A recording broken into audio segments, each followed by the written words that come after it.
बाबा महाकाल के भक्तों के लिए एक अच्छी खबर है। बिना रजिस्ट्रेशन के आने वाले श्रद्धालु भी बाबा महाकाल के भस्म आरती के दर्शन कर पाएंगे।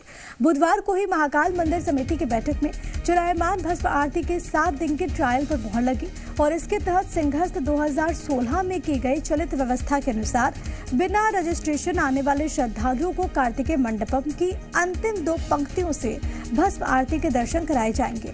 महादेव के भक्तों को नई व्यवस्था का फायदा सोमवार से मिलेगा। बैठक में बाबा महाकाल की पालकी को ऊंचा करने पर विचार हुआ ताकि शहर के मुख्य मार्गों से निकलने वाली बाबा की सवारी के दौरान भक्तों को आसानी से दर्शन हो पाए। हालांकि इस पर फैसला लेने के लिए पुजारियों और पुरोहितों की एक बैठक भी होने वाली है। साथ ही साथ मंदिर में एक स्मारिका बनाने का फैसला भी हुआ है। ये व्यवस्था ऐसे लोगों के लिए है जो घंटों तक लाइन में लगकर बहुत प्रयास के बाद भी भस्म आरती में शामिल नहीं हो पाते हैं।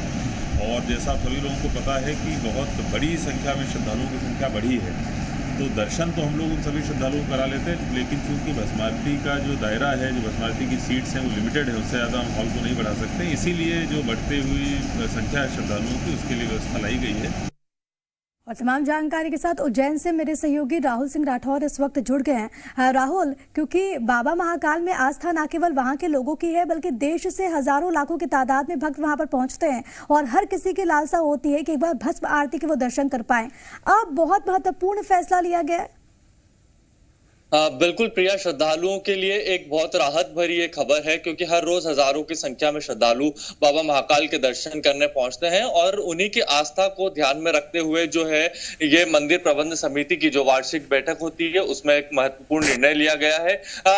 मंदिर समिति ने जो निर्णय लिया है वो सिंहस्थ 2016 में जो भस्म आरती चलायमान की गई थी उसको ध्यान में रखते हुए लिया गया है, क्योंकि श्रद्धालुओं की संख्या उस समय अधिक थी और सुबह जो 4 से 6 की भस्म आरती होती है वो 12 ज्योतिर्लिंगों में एक सिर्फ बाबा महाकालेश्वर के मंदिर में ही देखने को मिलती है, जो अपने आप में ऐतिहासिक होती है और बाबा की झलक पाने के लिए हर कोई आतुर, उस दृश्य को देखने के लिए हर कोई आतुर रहता है। ऐसे में श्रद्धालुओं की आस्था को ध्यान रखा गया और जो व्यवस्था थी उसको अब दोबारा, क्योंकि प्रस्ताव मंदिर समिति को मिला था श्रद्धालुओं की ओर से, अब उस पे कलेक्टर ने जो है 7 दिन के ट्रायल के लिए मोहर लगाई है। कलेक्टर का कहना है कि अगर व्यवस्थाएं 7 दिन में बनी रही और कोई समस्या नहीं आती है श्रद्धालुओं को दर्शन करने में, तो इसे आगे बढ़ाया जाएगा। ये जो व्यवस्था रहेगी प्रिया, हम बता दें कि जो श्रद्धालु है 2000 बैठक क्षमता का वो हॉल है और 3 तरह से इसमें बुकिंग होती है। एक प्रोटोकॉल के तहत होती है,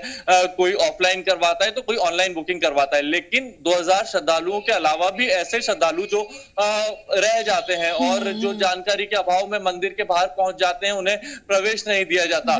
ये जो व्यवस्था है अब उन श्रद्धालुओं के लिए खास तौर पर लागू की गई है और अब उन्हें बिना किसी रजिस्ट्रेशन के, बिना किसी परेशानी के आसानी से जो सामान्य दर्शन व्यवस्था होती है उस तरह से दर्शन करने की अनुमति दी जाएगी। उन्हें भी फायदा हो, इसका फैसला लिया गया है। बहुत